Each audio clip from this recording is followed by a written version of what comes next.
Hello and welcome back to Book and Page. We are on to our third video of Sir Gawain and the Green Knight, which is technically on to part 2 of at least this version of the text. So, as always, we'll do a brief summary of what happened during this part, and then get on to talking a little bit about that. This is sort of an interesting one, because we start part 2 with a year passing, because of course Sir Gawain has a year and a day before he has to meet the Green Knight at the Green Chapel. So, time to skip ahead, as it were. So we get a nice discussion of the winter turning into spring, spring into summer, summer into fall, and this lingering knowledge that fall is eventually going to turn into winter again, and Gawain might die. So, it turns out Gawain has stayed at King Arthur's court until All Souls' Day, which is November 1st, but then decides it is time for him to head off and meet this challenge and possibly his death. Now, everyone's terribly sad to see him go, but Arthur does throw a feast for him, and Gawain tells him all men must meet their fate, including himself, so there's no real way to stop him. He's gonna go and face it anyways. Then we get a very interesting set of verses, where we get 2 verses describing the armor Gawain puts on, and 2 describing his very fancy-looking shield. Which might seem a little odd, but like I said, when we get into discussing some of these things, it makes a little more sense in the literary system. This image of the confident Gawain getting all armored up is pretty much very quickly defeated, though, because he heads off on his adventure. He has some fights, but mostly he isn't in a great place. Turns out he's alone, he doesn't have anyone with him, and while the fighting is alright, the winter weather is setting in, so he's cold, he's hungry, and he doesn't often get any shelter. So we very quickly reach a defeated Gawain, who we find praying to Mary and God to provide him some shelter for the coming night. He crosses himself 3 times, and BAM! There's a castle. And the castle looks very inviting. It's even got a porter and everything. And that's where we end the first part of part 2, with Gawain mysteriously finding this castle, which probably raises a lot of red flags for us, but for Gawain, he's just glad that he probably has some place to spend the night that isn't as freezing as the ground outside. So, points-wise, we've got a few things to discuss. The first being this strange little seasons passing thing that overall actually has several reasons for being here. The first simply being, modern media lets us do this whole, here's an establishing shot with the text, 1 year later. Fancy.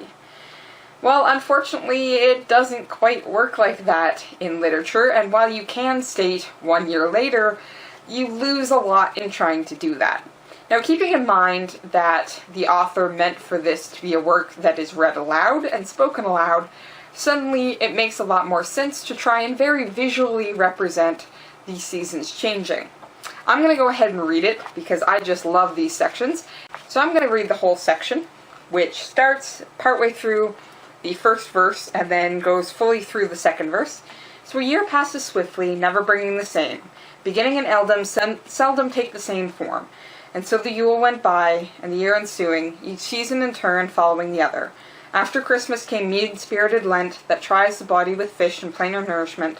But then the weather on earth battles with winter, the cold shrinks downwards, clouds rise higher, and shed sparkling rain in warmer showers, falling on smiling plains where flowers unfold, both open fields and woodlands put on green dress. Birds hasten to build and rapturously sing, for joy of gentle summer that follows next on the slopes, and the flowers bud and blossom in hedgerows rich with growth, and many splendid songs from woodlands echo forth. Then comes the summer season with gentle winds, when zephyrs blow softly on seeding grasses and plants, beautiful in its growth that springs from the seed, when the moistened dew drips from the leaves to await a joyful gleam of the bright sun, but then autumn comes quickly and urges it on, warns it to ripen before winter's approach. Dry winds of autumn force the dust to fly from the face of the earth high into the air. Fierce winds of heaven wrestle with the sun, leaves are torn from the trees and fall to the ground, and all withered is the grass that is green before. Then all ripens and rots that sprung up at first, and in so many yesterdays the year wears away, and winter comes round again as custom requires. In truth, until the Michaelmas moon brought hint of winter's frost, and into Gawain's mind come thoughts of his grim quest. So, like, you can understand it from that oral perspective. We're definitely trying to get a more visual account of this year passing, because, I mean, what's the point of listening to this story if it's going to prove to be absolutely boring and not imaginative at all? Like, you and your audience here are really trying to connect. You're trying to present an image that your audience then should be able to bring into its head and understand. But along with really providing a visual aid for us that we can hold on imagination-wise and really see, this also works in two very interesting ways story-wise. Which is why you'd want to avoid just being like, a year passed, okay, let's go. Because first, this is building tension.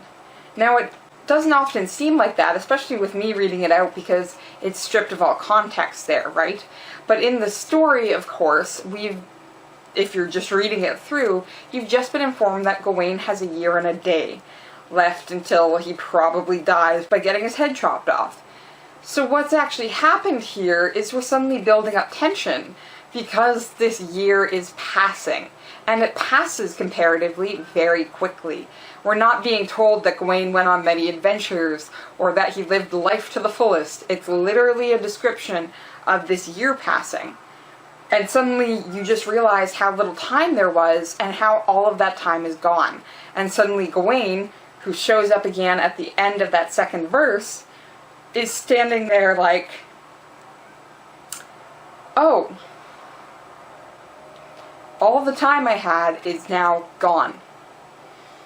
So we've run through this year so quickly that we not only have the establishing time skip that we need, but also this tension in Gawain that his time is growing short.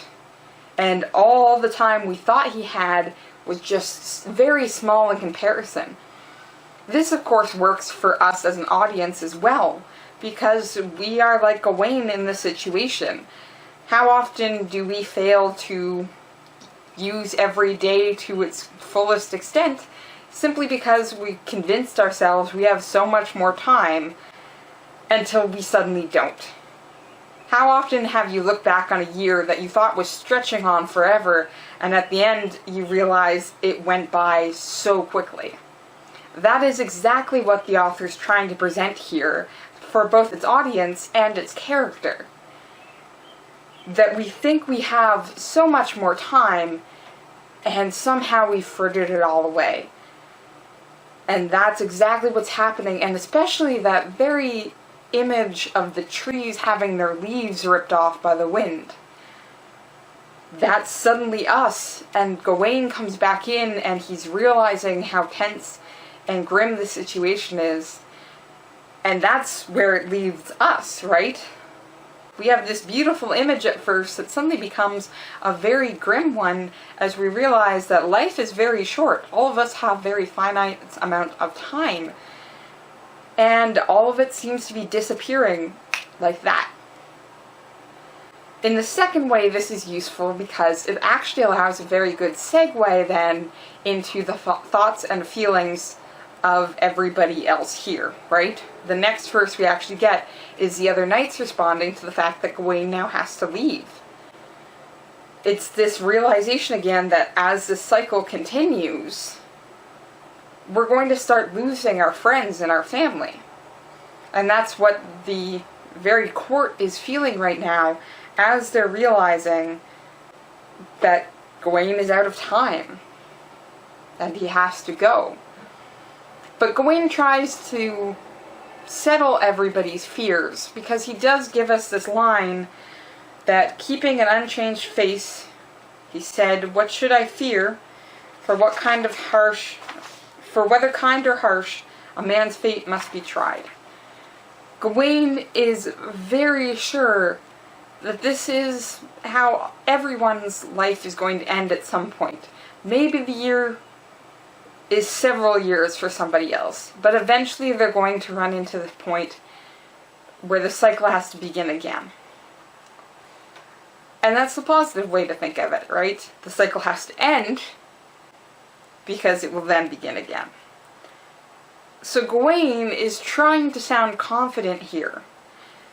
And that's what our next set of images actually is. It's this attempt at confidence building, because from this cycle and Gawain's response to it, we then get the armoring scene. And this is always interesting for people who are not used to classical literature and epic literature in this sense, because this seems to come out of nowhere. Truth be told, within literary canon, particularly epics, the arming scene is all over the place. Everyone has an arming scene. The best have fancy shields. Achilles in the Iliad is one of the best examples for both of those things. But the armoring and the shield are very important both in the entire literary canon and then also with Arthurian canon. And part of it, again, is this idea that you can't always separate the knight from his armor. And this seems to sort of be what this author's poking at here. At least for me, it definitely stuck out, because we're getting a very systematic armoring of Gawain, where each piece is coming on and building up this sort of confident appearance that he's spoken to.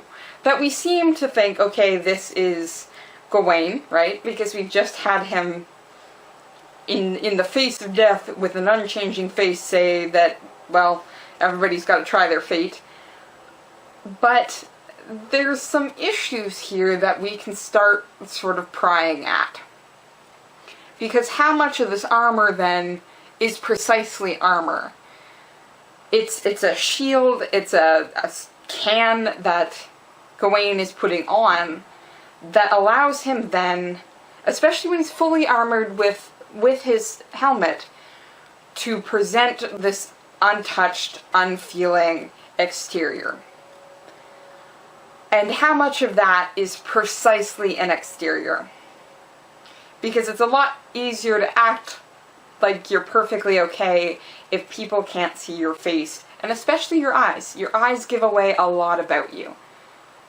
So how much of this protective suit of armor is Gawain putting on, not just because he needs to now appear a knight, but he himself needs to protect himself from the inevitable, and the realization that it is inevitable.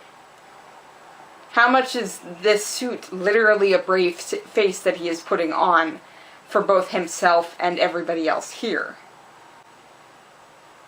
Additionally, we have this weird contradiction between suits of armor and shields. Because a suit of armor, of course, suddenly makes you oftentimes faceless, right? Like I said, once you have that helmet on, people can't see what's on your face and what's going through your head. But it also makes you harder to identify on a whole. And this becomes interesting when you then combine it with the shield. When you look at Arthurian literature, shields are actually extremely important, because shields become the identification with other knights. Because the armor itself can be deceiving. There are accounts of people switching armor and falling into deceit because of that.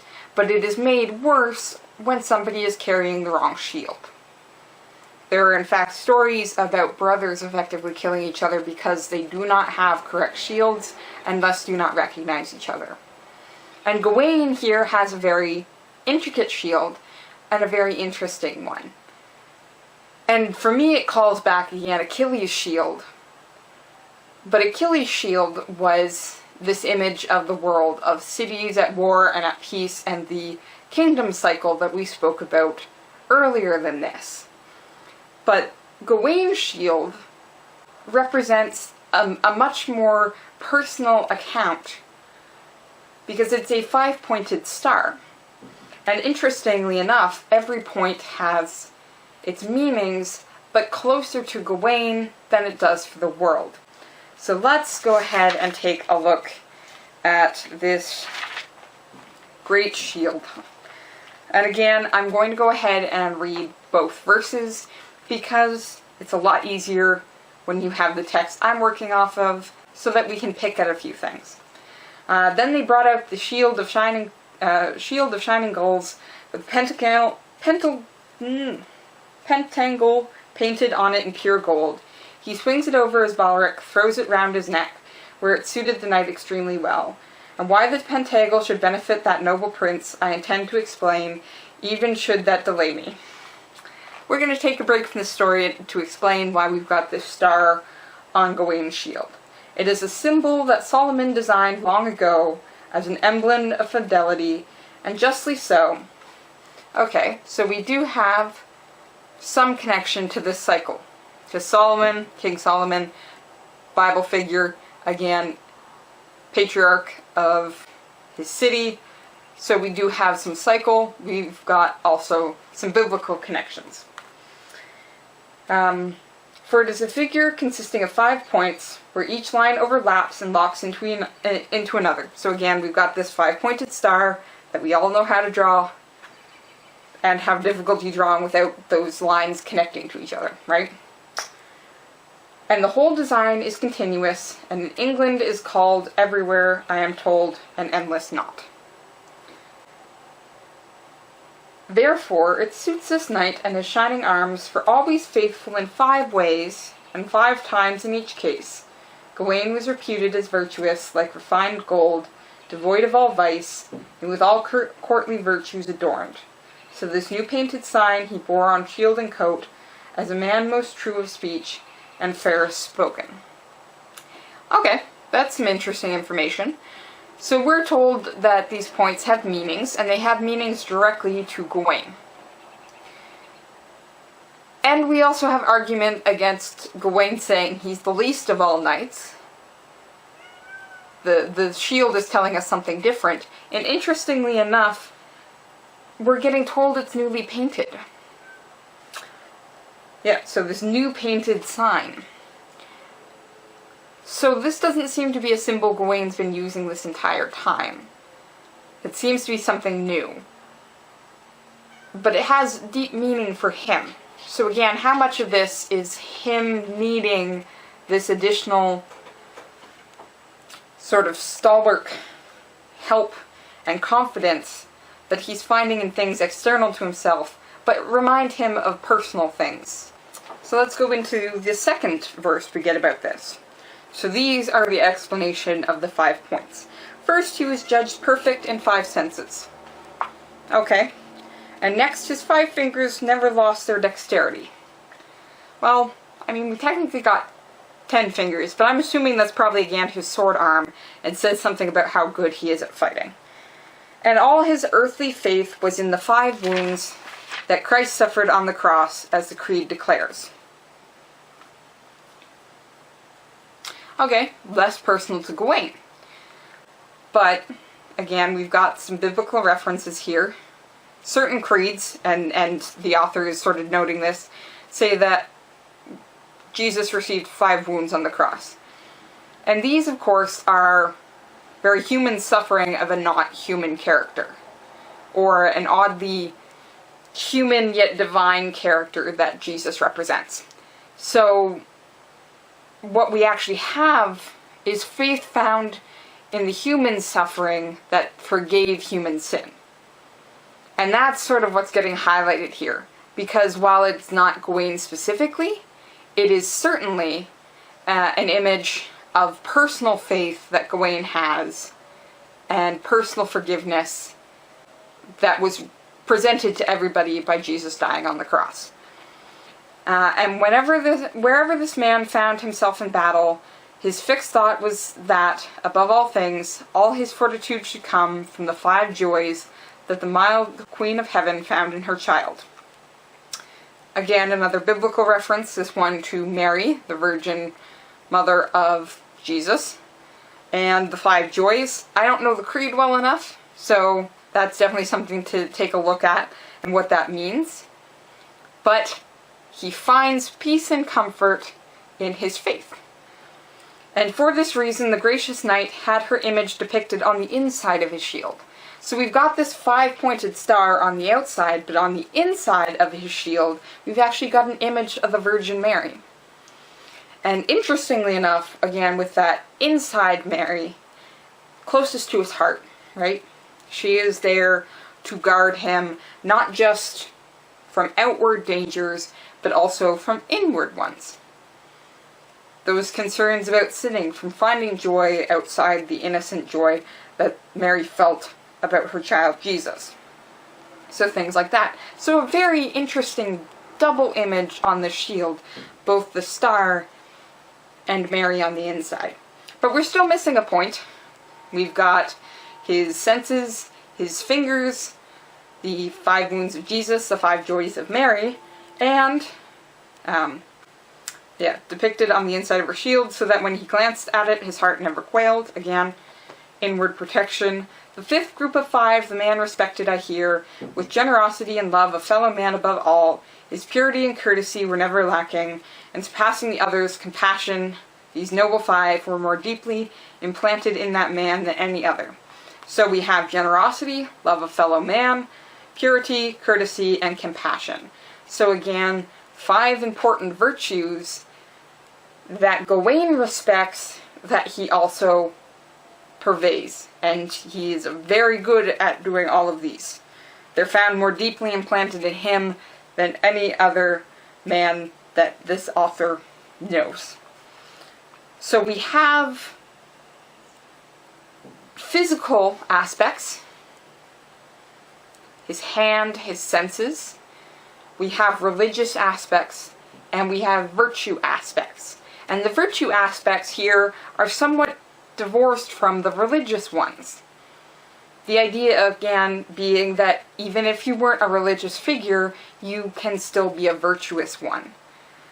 The fact that they are set aside, they're not trying to say that these are some of the cardinal virtues, of which, I might add, there are 7, but they are divided. You could still be morally sound, virtuous, even without that religious aspect. So we'll finish up, for the sake of being complete. Now truly all these 5 groups were embodied in that night, each one linked to the other in an endless design, based upon 5 points that were never unfinished, not united in one line, nor separating either, without ending anywhere at any point that I find, no matter where the line began or ran to the end. Therefore the knot was fashioned on his bright shield, royally with red gold upon red gules, that called the true pentacle by learned people who know. Now Gawain, lance in hand, is ready to depart. He bade them all farewell, not to return, he thought. So we suddenly have this recognition that all of these pieces are important, but they are incomplete without each other. Just as the star is incomplete if one of its points or one of its lines is missing. And you can't say one is more important than the other. They're all deeply connected, and the line doesn't start one place and end another. The star is a complete knot and continuous. But interestingly enough, again, this image is somewhat subverted right at the end by Gawain's doubt that he's going to survive this. This image is important to him, but it is not all protecting, and it is not his saving grace, as it were. This becomes much more about inner strength that's presented in an exterior way than it is about an exterior strength that is going to prevail.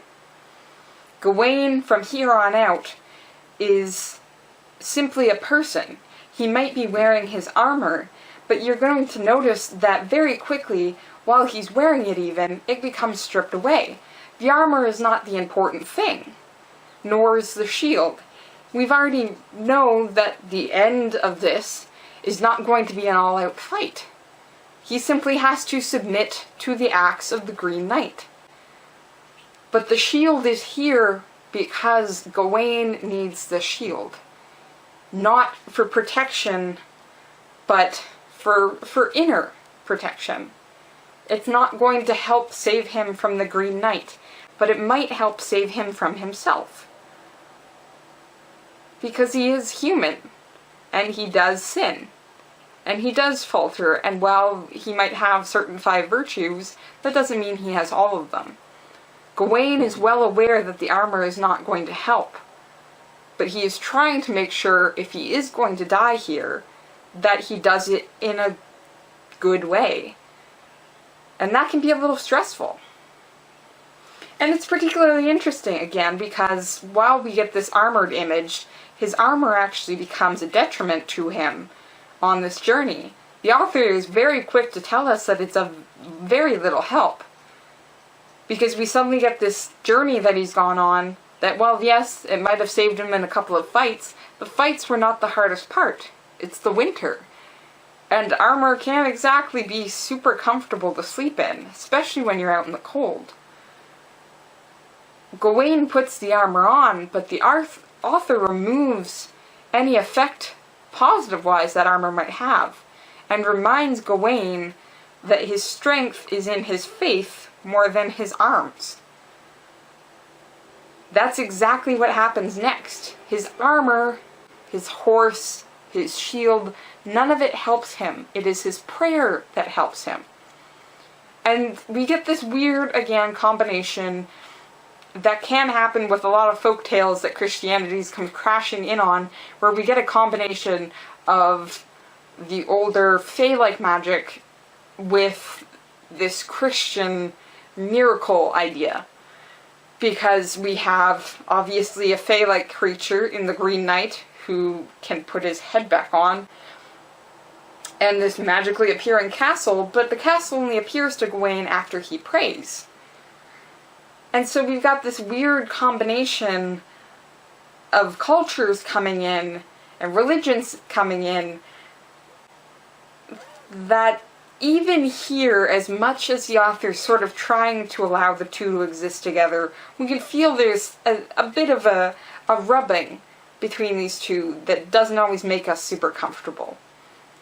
So I do want to mention another thing before we head off to the next part, as it were, which is the people that Gawain prays to. Because the two main ones are Mary and Jesus and God.